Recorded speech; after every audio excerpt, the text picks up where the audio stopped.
Hello and welcome back to Communicable, the podcast brought to you by CMI Communications, ESCMID's open access journal covering infectious diseases and clinical microbiology. It's Angela Huttner here, infectious diseases doctor at the Geneva University Hospital in Switzerland and editor-in-chief of CMI Comms. I'm delighted to be bringing you this bonus episode on Bundibugyo ebolavirus with my co-host Anne-Grete Märtson, our so-called viral editor at CMI Comms. Anne is assistant professor at LACDR Leiden University in the Netherlands, where she leads the antiviral pharmacology research group. Hi, everyone. I'm really happy to be here. We're lucky to have two world-renowned experts with us today. A few months back, we had Professor Martin Grobusch on Communicable to talk quite generally about infectious diseases outbreaks and how to handle them. It didn't take long for the world to get a lot more specific. We are back today with Martin to talk about the current Ebola outbreak in the Democratic Republic of Congo and Uganda, and what you as healthcare providers should know about this little stepchild variant of Ebola called Bundibugyo. As you may remember, Martin hails from Bonn, Germany, and trained in internal medicine, infectious diseases, and tropical medicine between the UK and Charité University Hospital in Berlin. He led the infectious diseases division at the University of the Witwatersrand in Johannesburg, South Africa, until 2010, when he took up his current position as professor and head of tropical and travel medicine at the Academic Medical Center, University of Amsterdam in the Netherlands. He also holds positions as visiting professor in Tübingen, Germany, clinical work group leader at CERMAL in Gabon, adjunct member and professor at the University of Cape Town, South Africa, and director of the Masanga Medical Research Unit in Masanga, Sierra Leone. And of course, he's an important member of ESCMID's Emerging Infections Subcommittee and is the one behind those beloved EPI alerts. Martin, welcome back to Communicable. Hi, everybody. Thank you, Angela and colleagues, for this invitation. And I'm delighted to introduce Professor Daniel Bausch. Daniel is an American and Swiss infectious diseases physician who specializes in the research and control of emerging tropical viruses with over 25 years experience in sub-Saharan Africa, Latin America, and Asia. He currently holds posts as a visiting professor at Geneva Graduate Institute, National University of Singapore, and London School of Hygiene and Tropical Medicine. Daniel has worked in a wide array of institutional settings, big and small, including academia, government, military, international and non-governmental organizations. He has worked to develop and enhance access to diagnostics for emerging diseases globally, organized outbreak responses as an epidemiologist and public health expert, treated hundreds of patients infected with Ebola, Marburg, and Lassa viruses, designed and implemented research in field and lab, performed laboratory diagnostics in the Biosafety Level 4 laboratory, and conducted ecological reservoir studies trapping bats and rodents. He is past president and scientific program chair of the American Society of Tropical Medicine and Hygiene and serves on various advisory boards and committees, including the World Health Organization IHR emergency committees for Mpox and Ebola and the Scientific Advisory Board for the Global One Health community. Daniel, welcome to Communicable.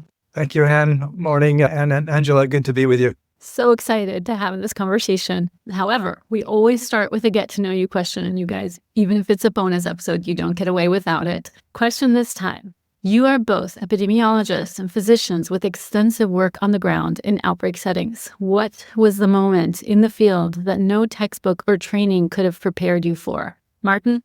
Well, I think when I realized that whatever outbreak we were dealing with, it's not really the direct impact of this particular virus which kills. It's actually the collateral damage which imposes on whole societies. Every aspect of normal life grinds to a halt.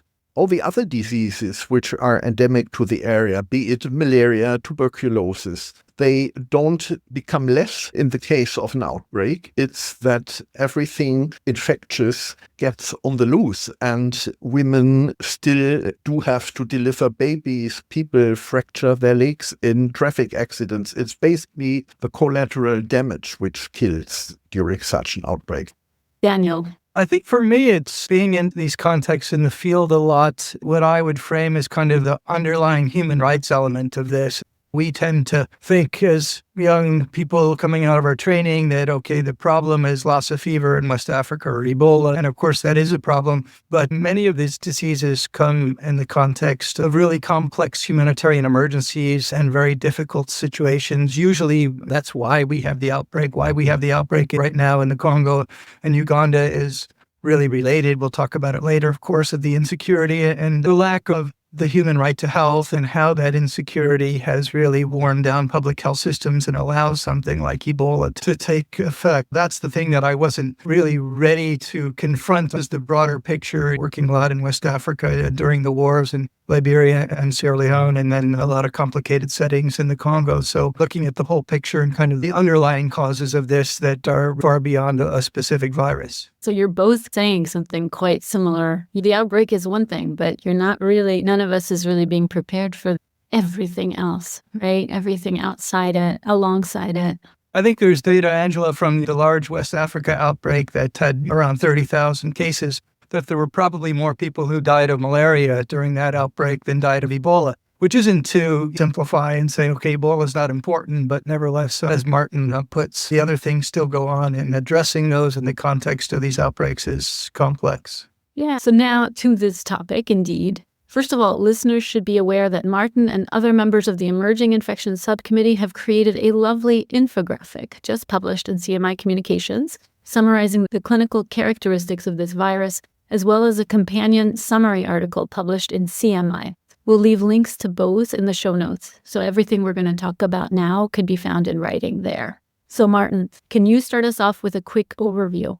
How many species of Ebola are there in this genus of ortho-ebolavirus? And how many of them are known to cause human disease? In this genus, we put together 6 distinct viruses, of which 4 are of real importance to us in terms of causing human disease. So the foremost one is certainly Zaire ebolavirus, which has been named after the country, which is now the Democratic Republic of Congo. It emerged first in 1976, almost at the same time in Uganda. Then the second one, which causes also quite a number of outbreaks over the years, is Sudan ebolavirus. And the third one now is Bundibugyo virus, which occurs in the same area and which has caused to date 3 outbreaks, including the one in question. And then we do have 3 other viruses in this genus. One is Thai forest. Thai forest is an area in the Ivory Coast.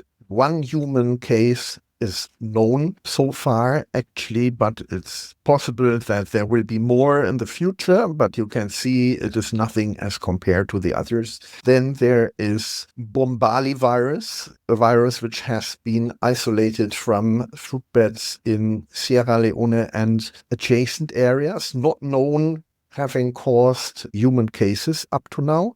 And then there is an out-of-area virus, the Restin virus, which has its home in the Philippines, actually. It has never been causing really human diseases, but we do see seropositives in those having had contacts with the zoonotic reservoir.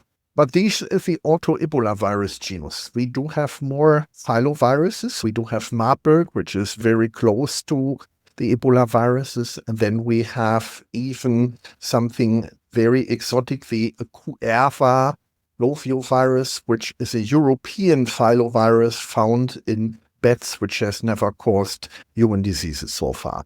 Thank you, Martin. Can you also tell us where this Bundibugyo species was identified? So the first cases of Bundibugyo virus were recorded in 2007. So not long ago, in an area of the Congo, and it caused about 150 cases. The counts vary a bit, with about 40 deaths, so death rate of about 25%. And that was precisely in this area of the Eastern Democratic Republic of Congo, the adjacent areas in Uganda, where the epicenter of this current outbreak lies. And then there was a second recorded outbreak, which occurred 5 years later, 2012, which was slightly smaller, about 57 cases, with a mortality rate of about 50%. As compared to the two other viruses, Bundibugyo hasn't caused that many outbreaks as we know from Zaire and then Sudan. What is the presumed annual reservoir? Among the two of us, Daniel is really the specialist on this because he was involved in hunting and identifying the reservoir. But all what we know, everything points into the direction that similarly to Marburg, for which it is confirmed that the African fruit bats are most likely the definitive hosts. The only problem here is that we haven't been able to prove that definitively, but there are no other very hot candidates, and until proven otherwise, our work hypothesis works very well. Maybe just to add a word here, as Martin said, we have worked out a collective, we, of course, scientists, many different people have worked out over the years that the Egyptian fruit bat, Rosetus aegypticus is the scientific name, is the reservoir for Marburg virus. And so that these days is quite clear, and the disease ecology has been fairly well elaborated. That's not so for any species of Ebola. And so for all the Ebola viruses, the ones that Martin mentioned that cause human disease, as well as the others, for the most part, we have never isolated a virus from a bat. We have a few bats in different areas of the world with some disease ecology studies and reservoir studies that have been PCR positive and some serology, but we have never isolated the virus. And so that theory of bats being the reservoir comes really from extension, that since this is a similar virus in the same overall family as Marburg, that it would make sense. It should be mentioned also that Ebola viruses can get into other primates and other animals, and we have seen outbreaks that have started clearly when there's been exposure to, for example, non-human primates from hunting and different things. Those are clearly not the reservoirs because those animals fall sick with a disease similar to Ebola virus in humans, and so they're certainly not maintaining it. But we have seen, for example, in Gabon years ago, a bunch of kids walking through the forest found a dead chimp and decided that would be the right thing for lunch, a logical thing in that area of the world. But then they all fell sick with Ebola, and we were able to isolate Ebola virus from the humans and from the remaining chimp meat. And so that's a way that this virus can get introduced to human populations, but it's certainly not maintained in non-human primates or other mammals. I didn't know it wasn't so well worked out, actually, for Ebola virus.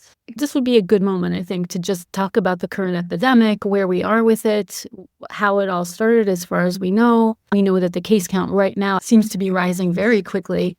What's actually happening here? What's going on? Yeah, very complex situation. Maybe I'll start with saying that in the last outbreak in this area of the world that happened a few years ago and recorded over 3,000 cases, as Martin mentioned, it was the second biggest outbreak on record after the large West Africa one. At the time I was leading a UK outbreak team, and so spent a lot of time there, and also was the co-PI on Ebola vaccine trial that we did. So extremely, extremely difficult area to work. I've often kind of facetiously said, like, if this was a movie script and you said, okay, here's a movie script for something happened in the area, people would say, that's too unrealistic. You need to change that because all sorts of things happen with insecurity and vehicles being stolen and the volcano blowing and a whole bunch of things. But nevertheless, to break it down a bit more seriously, first of all, this is an area of Eastern DRC that has been for a long time now, in just a very fragile state and a very fragile and traumatized population with over 100 different militia groups that circulate in the area, related mostly, of course, to the mineral resources that are there and controlling the economy and controlling really many things about life. You'll see in the news mostly about the M23 rebel group that took control of Goma maybe a year ago now. It's not the first time that a rebel group has taken control of Goma, the major city to south of the area in question for this outbreak.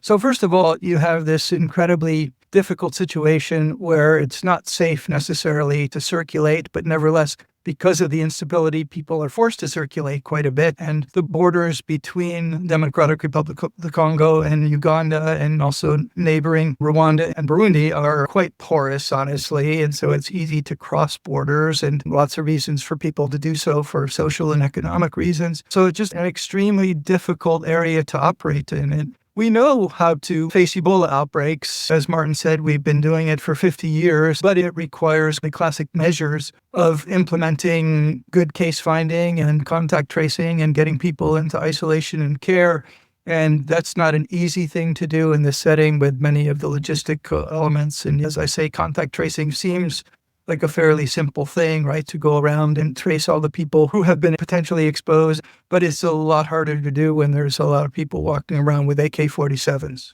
Yeah, I mean, the 2018 outbreak Daniel just alluded to is very worthwhile visiting because it was remarkable, because in theory, or even in practice, we had all the tools at hand to bring it under control. Remember, the 2013 to 2016 outbreak in West Africa, as devastating as it was long enough to enable us to develop effective interventions, not only in terms of treatment, but particularly in terms of vaccines. And everything was ready in 2018 to clamp down on this outbreak, which was, for the same reasons as the ongoing outbreak, relatively late discovered. So it had already reached an enormous dimension. But in theory, we had the intervention tools. The only problem there was because it was caused by Zaire ebolavirus. And all the interventions we do have are specifically targeting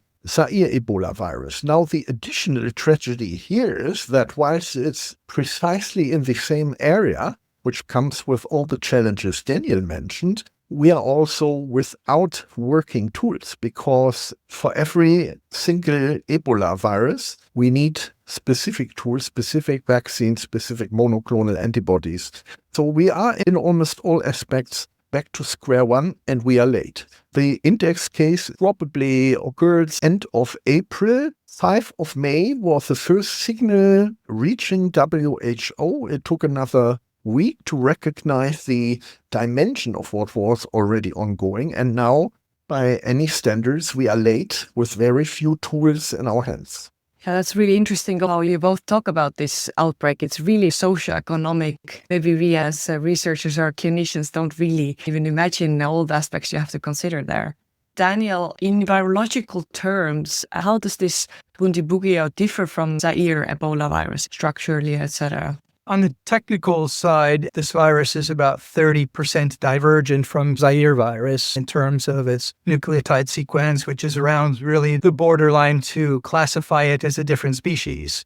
And that's about all we can say, really. One of the things that people should recognize is that there's some anecdotal evidence, but in terms of if we look at all the pathogenic Ebola viruses, there's really nothing that we can identify very easily on scientific grounds in terms of when a clinician sees a patient, there's nothing that will allow that person to say, well, this is Zaire virus, or this is Bundibugyo virus, or this is Marburg virus. And even worse than that, when I first got into this field many years ago, I'd read the books that talked about people with their eyeballs bleeding and their liver turning to mush, and naively thought, like, why did it take so long to identify an outbreak? But of course, that's not reality. In reality, people present with fever and headache in the early stages, and something that's extremely difficult to identify, even if you're a great and experienced clinician, in order to say that this is an Ebola virus or a filovirus infection in its early phases, rather than malaria or dengue or typhoid fever. So that early presentation for all the viruses, for Bundibugyo, for Marburg, for Zaire, there's nothing that really clinically identifies that. And it's same in terms of what we know in terms of modes of transmission and the other characteristics. So obviously there are some differences on the nucleotide level, but on a practical level, we lump them into the same group in how we deal with them. Can I ask you there, Daniel, overall, what percentage of people who present with an Ebola virus, all species included, what percent of people actually have hemorrhagic disease, just so clinicians can be aware? Yeah. So great question. And it's a minority of patients. In the early years of identifying these diseases, of course, which initially weren't identified through any laboratory, at least not real-time laboratory results. It's only, I think maybe the Gulu outbreak in 2000 in Uganda was the first time we ever had real-time laboratory results. Since prior to that, it was all just clinical case definitions. And so you think, who are the cases in that situation that are going to be noticed? And it's the most severe cases, right? And so you go back to 1976, early outbreaks, and It's the patient who presents with severe bleeding and then severe disease that's going to be noticed. And so consequently, with any outbreak-prone disease, the case fatality rates will be very high early on because the sickest patients present. And then what you'll notice is the most dramatic signs and symptoms. And so hemorrhage was noted in many patients very early, but as we get better over the years with case detection and diagnostics, then we start to recognize that somebody who just had fever and headache and maybe some nausea and vomiting, but no bleeding, was also a case of Ebola because we have the lab and we have greater awareness. So unfortunately, people do have hemorrhagic signs and symptoms often in filovirus disease. They occur late, but usually people will have a few days of nonspecific signs and symptoms of fever and headache, and then a few days of nausea and vomiting, which can be quite profuse and really have very significant volume losses. And in the later stages, bleeding and hemodynamic instability. But the external bleeding is seen in a minority of cases. Yeah, and if I may add, as Daniel said, it's a great mimicker, and virtually all serious infectious diseases begin in the same way, and also the non-serious ones. It's fever, not feeling well. Most of our knowledge naturally comes from the biggest outbreak. And if we revisit the clinical signs and symptoms of the patients during the West African outbreak, there are a couple of things which strike. There were good reasons, as Daniel also mentioned, which were misleading in a way that the majority of patients presented with watery diarrhea as a lead symptom, leading to suggestions of a cholera outbreak. Almost everybody, but by far not everybody, had fever. So the first thought is always, can there be a micro-outbreak, a shift in epidemiology of malaria, which, as Daniel mentioned already, can amount to as many as 50% of cases, even within a group of suspect Ebola patients.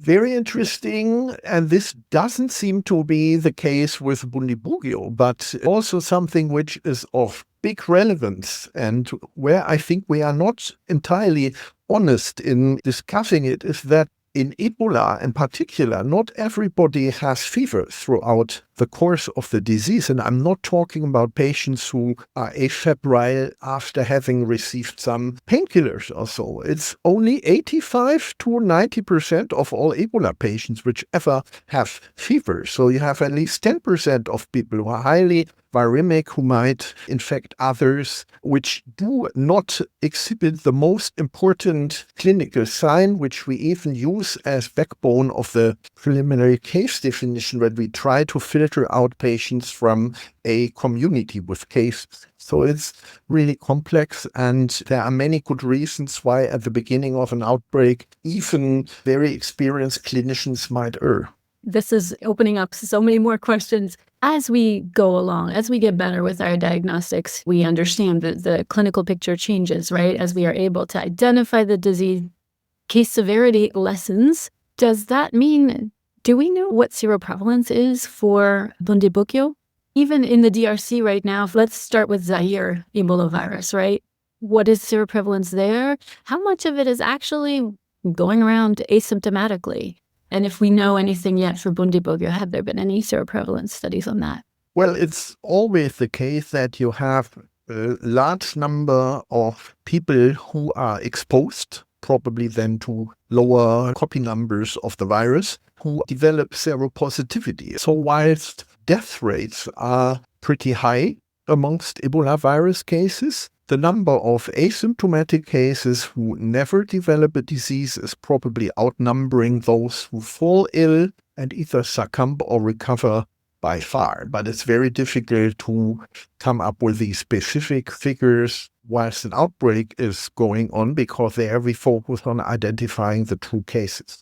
Maybe one other important aspect when it comes to the death rate, they are always reported like, as for Zaire, we do believe that more people succumb to the infection, slightly more than to Sudan virus. For Bundibugyo, we have seen in one outbreak mortality of about 30 and in one case of 50%. We always need to take these figures with a pinch of salt, because at the beginning of an outbreak, for the reasons Daniel mentioned, the number of severe cases and those who succumb to the infection is usually always much higher than at the end, even if we do not have specific interventions. The reason here is simply that the level of general care, like resuscitation with copious amounts of fluids, treating malaria early, having antibiotics at hand to treat bacterial complications, they make a difference. And the death rates are usually at the end of an outbreak far lesser than in the beginning. And usually we arrive at a mortality between 40 and 50% for most of my stats. Yeah, if I could come in, a couple different things. So I confess, first of all, with the idea of asymptomatic cases to being slightly skeptical. Not skeptical that they exist completely, but I think we need to be aware of the context. First of all, many of the serologic assays are not standardized, and so there's some issues about you might get different results from different laboratories, and then questions of cross-reaction with other things. But the other thing that we have to realize is that the stigma for these diseases is extremely high. And so if you go to an area where there's an outbreak, we can all understand this, right? In our respective cities, if you thought you were exposed to Ebola and then you said, well, I'm going to raise my hand and tell everybody I'm exposed and I'm sick and I may have Ebola, what's coming that day is probably not going to be very agreeable to you. The idea that a lot of people are going to descend upon you, say you need to be admitted to an isolation ward, scary things with lots of people, not with your family. And even if you don't end up having Ebola, or even if you survive Ebola and you're okay, and the stigma still can be very strong. And so lots of stories of people who come out of Ebola wards and come home and see that someone has taken all their bags and their belongings and put them outside of their house. And so when we say someone was asymptomatic, you ask the question, okay, were they really forthcoming with their symptoms? So that's one thing that we at least need to consider in that. The other thing to consider is that in filovirus disease, for the most part, viremia corresponds very well to the severity of illness. And one of the perhaps more reassuring things is if you had a patient who was asymptomatic or had very mild disease, you might reasonably postulate, I think with good evidence, that person had relatively low viremia, and since they were asymptomatic or mildly symptomatic, they had no symptoms or they had just mild fever and headache, that's not a patient that's probably very infectious. And so they don't have diarrhea, they don't have vomiting, they don't have bleeding by definition. Consequently, they're not spewing virus out into the environment. And so in terms of epidemiological and clinical grounds, perhaps missing that patient is not particularly important, right? But that remains to be seen. But I think it's something that can make people feel a little bit more comfortable dealing with this disease. It's not clinically important in that moment for that patient, for you or me treating that patient, let's say, but it may be quite important for that group of human beings around that patient, right? Is that one of the reasons that case numbers go down? Obviously, we come to the outbreak, we do our bit, but is the circulation at low level of this virus in patients who are post-asymptomatic, is that one of the ways that the outbreak deals with itself a little bit? I think you're getting at our idea of herd immunity. I don't think so, honestly. I don't think we have that degree of circulation, really. And depending upon because we're accidental hosts, I guess. We're accidental hosts. There are studies that show lots of, quote, asymptomatic transmission, and there are studies that show no asymptomatic transmission. So it just depends on what you want to believe there, I think. But I don't think we get to widespread enough circulation to have kind of a herd immunity effect. I do think, well, two things. We see as we get in the late stages of outbreak, we've usually had time to get good care in place, and some of the NGOs, MSF and Lima and a few others, and WHO involved as well, have developed good care systems. And so that makes a difference as people get better. You can also look, for example, in the big West Africa outbreak, you had, I think it was 27 patients that were infected and ultimately medevaced and then seen in Europe or the United States, and the case fatality rate for them was quite low. And whereas you looked at the case fatality rate, people who had to be cared for in West Africa, where realistically, of course, the care was not at that same level, was significantly higher. That's not a controlled trial, it's observational, but nevertheless, we see that. The other thing that happens as our case finding and our awareness may get better in the late stages of outbreaks, we may have people who present who have milder symptoms, right? And so they may be aware of Ebola and our case finding may be better. So the patient who has mild headache and fever and maybe a little bit of nausea and vomiting and nothing more presents, and we count that person as a case of Ebola, and obviously would go into the equation as a non-fatal case and bring the case fatality rate down. Over to you, Martin. Thank you, Daniel. No, I fully agree. There are two aspects which help bringing an outbreak under control. And the most important one is, irrespective of whether we do have working specific therapies, is the enhancement of the general level of care. Identifying and isolating those individuals who are diseased and who do have the disease. Treating those who have been ill for alternative reasons. Improving the care of the individual to that end, that everybody receive the necessary fluids. They make all the difference. What could also make a difference in a large outbreak, and it might have played a role even already in the West African outbreak, where the first generation of Zaire ebolavirus vaccines were brought to phase 2 and phase 3 trials. And Angela, you also have been involved in those, so you know best. That can make a difference in the late stage of an outbreak. Here, in this case, we will be too late. But the establishment of dedicated treatment centers, the re-establishment of basic medical care, the tracing of those who might have been exposed or were exposed and who might develop the disease, that makes the difference in the end. If we look at any targeted treatment that can be available, for example, the monoclonal antibodies for the Zaire virus against Bundibugyo, just at in vitro level, is there any evidence that we could use this clinically, Daniel? As we've said, this is a different virus, and all the medical countermeasures, really the diagnostics, the therapeutics, and the vaccines that have been developed over the years have really been oriented towards the ortho-ebolavirus that's associated with the highest case fatality and is the most common, and that's Zaire virus. So unfortunately, since this is only the third outbreak of Bundibugyo virus, there really hasn't been a lot of work oriented towards this. Most of the early assessments, because it's not data-driven really, but nevertheless, the early assessments are not very promising that the tools that we have so far in terms of therapeutics or vaccines or diagnostics, that we can just suppose that they would work. And WHO has had a number of meetings recently of the R&D blueprint and experts, and recently published some guidance on what they thought the initial stages were. If you look at this PALM trial that happened in North Kivu during the last big outbreak, there were a couple different treatments, a cocktail of monoclonal antibodies from Regeneron and another monoclonal antibody that had efficacy. One of those monoclonal antibodies in the cocktail from Regeneron seems to have activity against Bundibugyo virus. Another antiviral drug that's often used a lot, remdesivir, may have activity. And then another monoclonal MBP-134. Those are kind of the lead candidates. That's based on informed science, but it's not based on clinical trials. There's also the oral form of remdesivir that's of interest for post-exposure prophylaxis. And then if we turn to vaccines, the major vaccine, of course, has been the RSV-Zika vaccine made by Merck. There's really not a lot of optimism that would allow cross-protection, but there's interest in using the same platform of an RSV Bundibugyo virus vaccine, and then a chimp adenovirus that is developed by Oxford.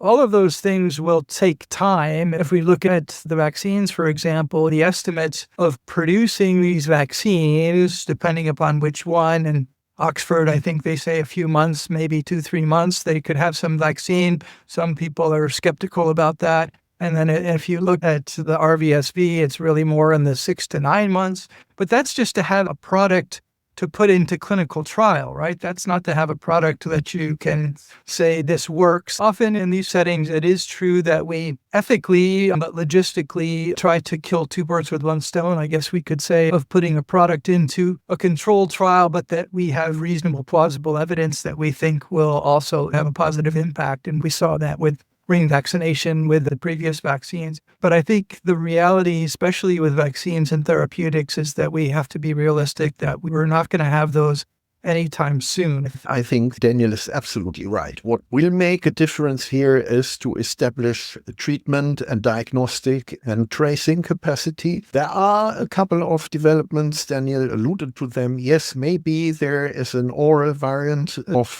remdesivir, which probably doesn't work very well if we give it to the diseased, but which might have a role if we give it to contacts who are in the incubation period. This is certainly one of those things which is going to be sorted out over the next couple of months. There is one monoclonal antibody cocktail which seems to be promising in early animal testing. One wonders sometimes why some of these developments haven't been moved to phase 1 studies, for which you don't need an outbreak. This can be done as it was done with the currently available vaccines during the outbreak, but outside of the outbreak settings. But in general, the problem with all these things is that what you need to move on is an outbreak which lasts very long. So this is in contradiction to what we are striving for. Of course, we want to bring these outbreaks under control as quickly as possible.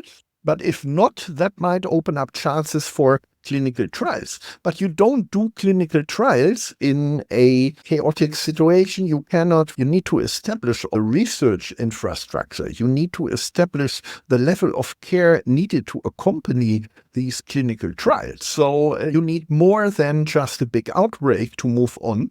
Even doing trials on antimalarials or so in a well-established research setting is and remains a major effort. Maybe one word to monoclonals, which are a fantastic tool, but it will be very difficult, even if we manage to identify working molecules during this outbreak.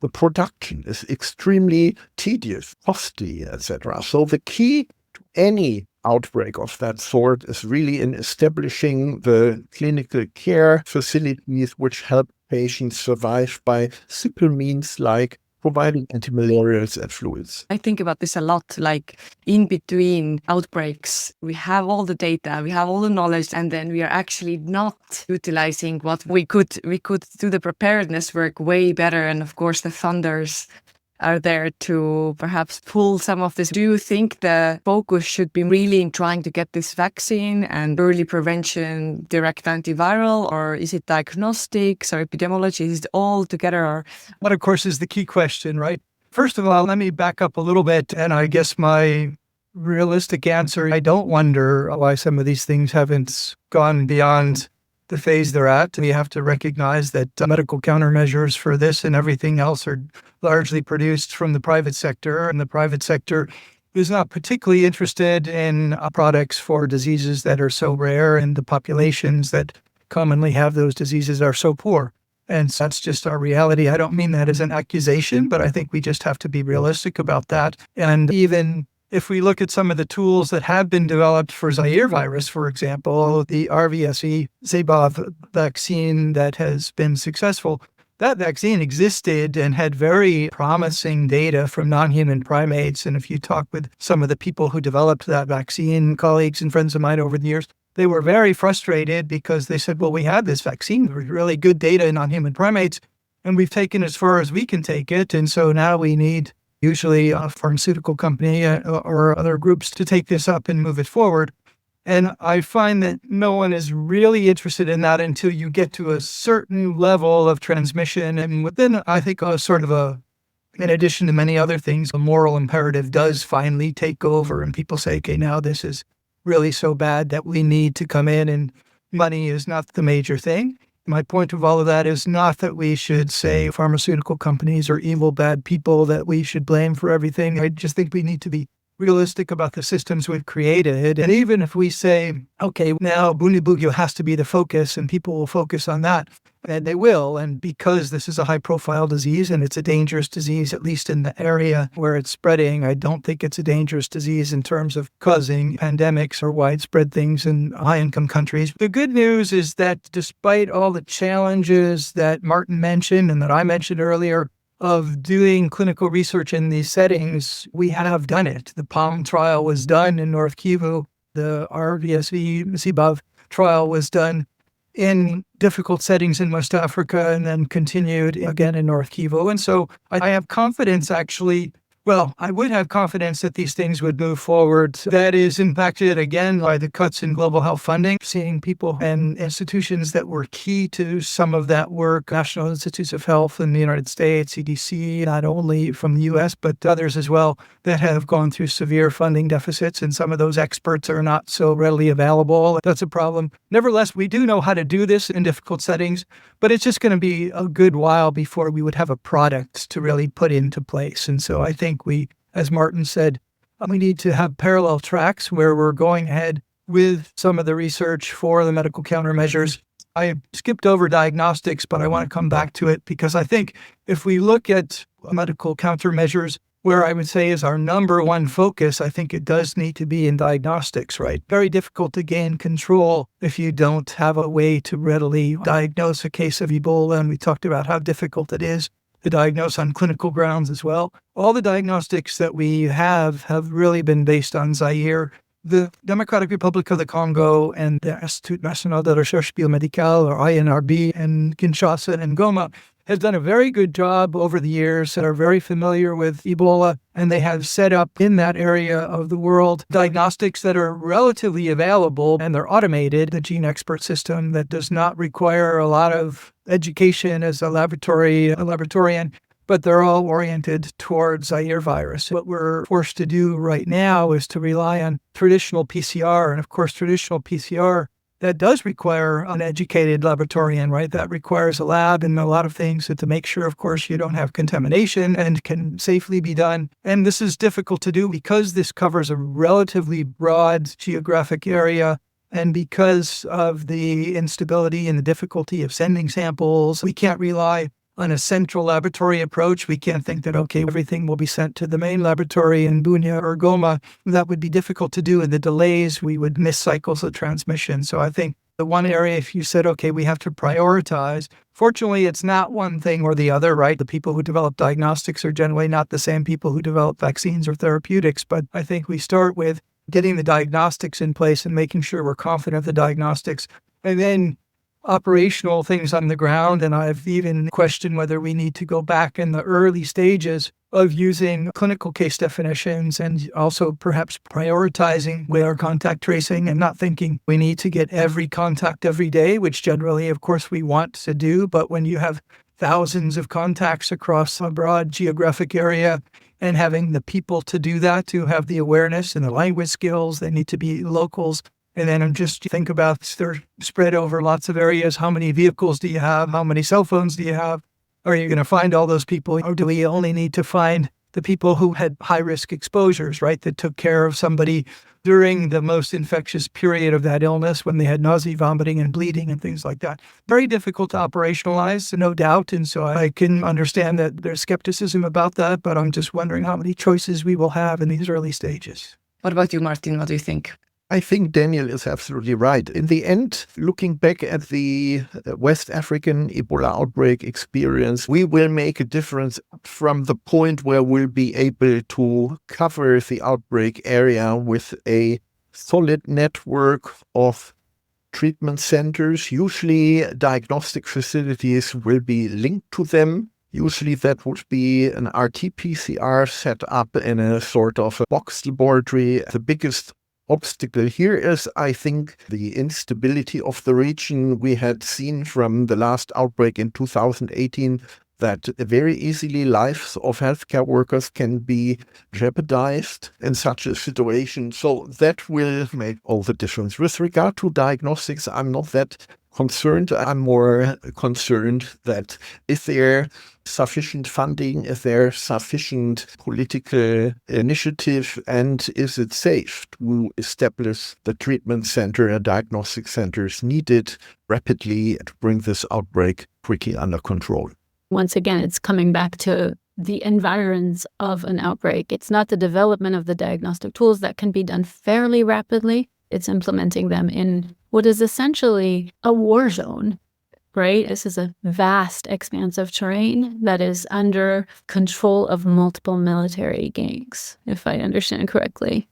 But it is not all bad news. It's not that the whole area where this outbreak is unfolding is a crisis region. I wouldn't say so for Uganda, and I would like to comment and also mention the obvious preparedness of recognizing and clamping down on such an outbreak, at least in part of the region. I agree completely with Uganda, but it's also true. This is not because there are not qualified scientists and public health workers in the Congo, right? It's not an issue of competence. Ian Obey and has a lot of experience with this. There's many good scientists, good epidemiologists, but it's just a very difficult area to work for anybody, right? And so it's a challenge, regardless your experience of Ebola and the sciences. This is a challenging place to implement. So right now in this epidemic, there are about 900 suspected cases, some 200 plus deaths. First of all, it's probably a stupid idea. It's probably never wise to do this. But what do you think the numbers are going to be? We're at 900 suspected right now. How out of control is this? What do you think the peak will be before it gets turned around? Martin and I were talking about this a little bit before we started. First of all, Angela, I would never be foolish enough to give you a number. That's right. Let's try. But now, first of all, as I think everybody recognizes, even the numbers that we have, those numbers are never absolute, right? And so what you were more interested in is the shape of the curve. I think given the many challenges that we will have quite an increase in number of cases. You can always get into the questions about that. Is that because your surveillance gets better, right? And you're capturing more cases? That's a good thing. And so how to interpret those numbers. But despite the skills and experience of many people from different organizations and from our Congolese colleagues, I have to say that I'm relatively pessimistic that we're going to get rapid control of this particular outbreak. I think it's going to be a little bit of a long haul, and I won't supply numbers, but I'll supply evidence, if you will, that even if you go back and look at the last outbreak in this area, which had a similar profile, similar area, not that much has changed, at least not too much change for the better, and for which we did have some medical countermeasures. That outbreak dragged on for a few years and was the second biggest in history. So based on that, I think we need to be prepared for a longer haul. Yeah, I fully agree. On the other hand, what we witness over the past couple of weeks is a massive reaction, and that's different from the 2018 outbreak. It appears to me that by now everybody tries to live up to the challenge and to assist those formidable doctors, healthcare workers who are in the region and to support them so that they can really unfold their full potential and help us tamp down on that. But it's impossible to come up with a well-informed prognosis. But I can say the reactions are massive now and the interest is big. I like your positive spin on that, Martin. So I didn't mean to be overly negative, and I hope you're right. But we all recognize the challenges, yeah. So thanks both. Starting to wrap up here and thinking about perhaps the clinician in Geneva, where you are, Daniel, or in Amsterdam, where you are, Martin, who might have come across a patient who has contracted Ebola. What could be the first steps there, and what are we really looking at? If I may start, being faced with suspect viral hemorrhagic fever patients is something which happens all the time. The real number of viral hemorrhagic fever patients out of those who are suspects, in the end, is usually very small numbers of those few suspect cases which translate into real cases. We really can count them on the fingers of our hand over the past couple of years. That notwithstanding means we need to be prepared. And the first level of preparedness is knowing about those diseases, knowing about the possibility of these differential diagnoses in the returning febrile traveler or in the visitor from an endemic area. The problem here is that there is no guarantee that patients will turn up in those units where there is this level of knowledge. So the art of preparedness lies in the fact that you need to train a certain vigilance and capacity to recognize potential cases outside those specialist centers. What strikes me sometimes as an oddity is as soon as there is an outbreak, there is a lot of media interest. And usually the questions hinge on one thing, which is, are we all going to die from Ebola or Lassa or what it is? And I do believe we need a change of mindset here, because the real risk of onward transmission, there's always a risk of the odd imported case, but the chance for onward transmission, if there is a certain level of recognition, is really low. And I do believe what I would be looking forward in the next outbreaks would be that the public interest focuses more on what can we do and help and support those afflicted by the outbreak, rather than reflectively thinking, is there a threat for us, and laying back once the specialists and experts have said, no, there is no real risk of this disease spreading throughout a non-endemic area. That would be my personal wish. But I do believe in general that we are fairly well prepared,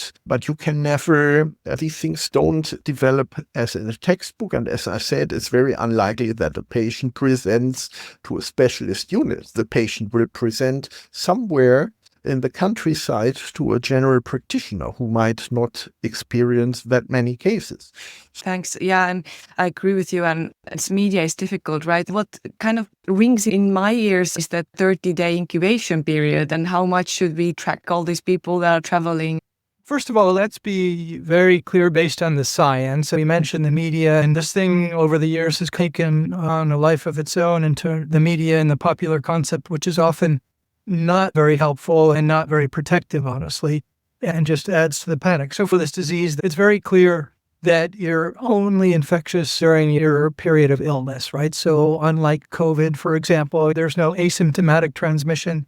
There can be sexual transmission, male to female sexual transmission from survivors, and that's because of virus persistence in the gonads. But if we're looking at people with acute disease, well, it's really only during the period of illness, and it's really during the later periods of illness where, again, we talked about people have nausea, vomiting, diarrhea, bleeding, where they're shedding virus out into the environment.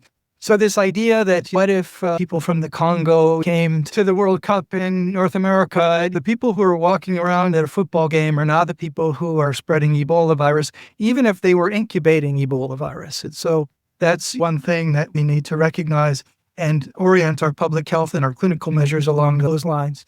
I always say that there's good and there's bad news. We'll start with the bad news, is that everyone over the years would like to have something, a clinical indicator that anyone could say there's be a big E that flashes on someone's forehead when they have Ebola. That's not the case.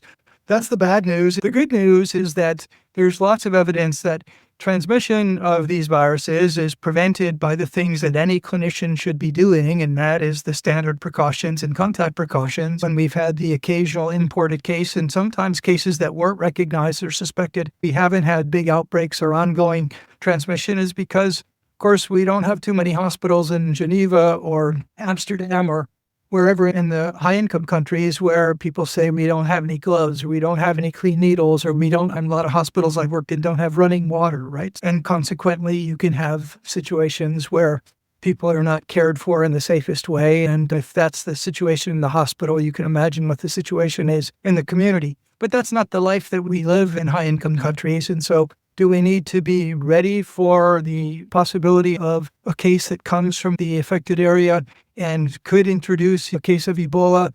That is possible, but we don't need to be paranoid about it. The average person does not need to be worried about it. We're not going to have a large outbreak in Geneva or Amsterdam. And people say, well, now that there's an Ebola outbreak, what do I do to ensure my safety? And I say, wear your seatbelt and get your flu shot. So I think that's not to ignore this. It's not to say that we don't need to have enhanced surveillance.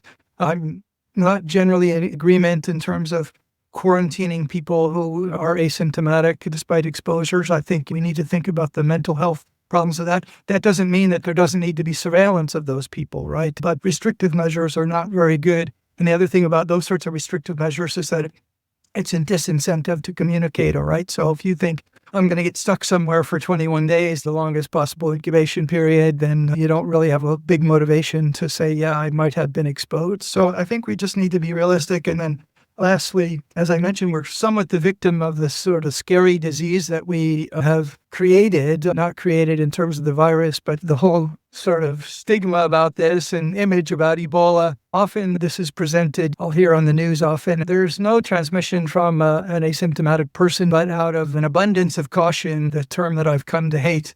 Abundance of caution, we're going to keep them isolated for 21 days. And when I hear that term, what I know is coming something that is not evidence-based and not really based on science. And I don't really think helps people understand this. It just adds to the paranoia. I saw on the news last week, there was a person who was exposed to Ebola in America and then who was flown to the Czech Republic and being admitted there to an isolation. in full isolation garb. All the people who were working with them, the person was asymptomatic, and so it was not infectious at that time, and transferred in a full isolator. And I think it's just giving the wrong idea, and it's making this much harder for us to approach this by being diverted to things that don't matter from the things that really do. Fully agree. Martin, any last messages? I couldn't agree more with what Daniel said. Maybe one technical detail, you were alluding to extremely long incubation periods. And so usually it's a maximum of 21 days, in most cases 14 days, where we have to worry about. So the one exception is Andes hantavirus, where we learned that up to 8 weeks, the outbreak of last week, so to say, where we learned that there are unusually long incubation periods. But with all these so-called viral hemorrhagic fever, as we still misname them, it's 14 to 21 days maximum. And to everything else, I think it was famous last words by Daniel, so I concur with what he said. Thank you very much. My last points are, despite all the focus on international response, and of course that is important, what really stops outbreaks is communities, right? It's communities that come together, and we haven't historically done a great job of involving communities. We're getting better at it.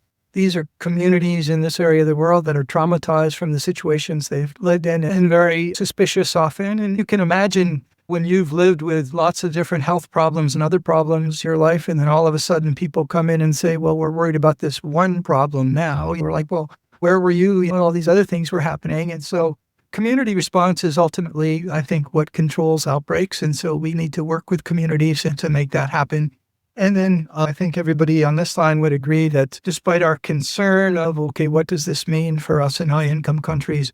We'd like really the focus to be, what does this mean for the people who are impacted in that area? And I would always make the argument, even if it's not the moral imperative that drives you, I think the strategic imperative is there as well. So if you say, well, we don't want Ebola to come to Geneva or Amsterdam or wherever it may be, the answer isn't to stand at your door in Geneva and look out for cases. The answer is to go where the fire is burning and help put it out.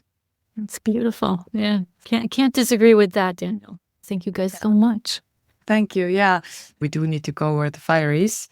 I want to thank our guests so much, Martin Grobusch in Amsterdam in the Netherlands and Daniel Bausch in Geneva, Switzerland. And thank you for listening to Communicable, the CMI Comms podcast. This episode was hosted by Angela Huttner in Geneva and me, Anne-Grete Märtson in Leiden, the Netherlands. This one will be edited by Angela Huttner. Theme music was composed and conducted by Joseph McDade. You can subscribe to Communicable wherever you get your podcasts, or you can find it on ESCMID's website for the CMI Comms journal. Thanks for listening and helping CMI Comms and ESCMID move the conversation in ID and clinical microbiology further along. You two have another 20 minutes. Do you have something at 9 o'clock? I'm open, so I can talk about this forever, actually, It's dangerous because I might go for another 3 hours, but yeah, go ahead. Would love it. I could sit here with you.